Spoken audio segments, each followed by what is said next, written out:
ভেঙে যাওয়া মানেই জীবন শেষ হয়ে যাওয়া নয়, ভেঙে যাওয়া মানেই তো আরো একটি সুযোগ রবকে চেনার, চারপাশের মানুষগুলোকে চেনার যারা আপনাকে ভেঙে দিয়েছে। তাদের জন্য আপনি কেন ভেঙে পড়বেন?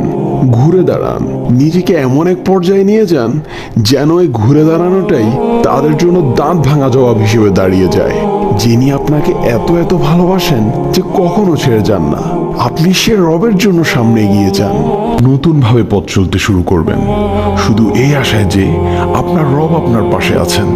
আপনি যদি আপনার রবকে স্মরণ করেন, তাহলে তিনিও আপনাকে স্মরণ করবেন, কোনো সন্দেহ নেই এতে।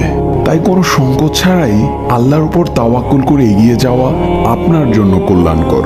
ভাঙা হৃদয়কে জোড়া লাগানোর জন্য আল্লাহই যথেষ্ট। যে আল্লাহর উপর ভরসা করে তার জন্য আল্লাহই যথেষ্ট। হে আমার রব, আমার এই ভাঙা হৃদয়টি সবসময় আপনাকেই খুঁজে বেড়ায়, শুধু আপনার দয়ার আশায়। কারণ আমি জানি আমার রব আমাকে কখনো নিরাশ করবেন না। আল্লাহ আমাদের সকলকে রবের ফায়সালার উপর সন্তুষ্ট থাকার তৌফিক দান করুন। আমিন।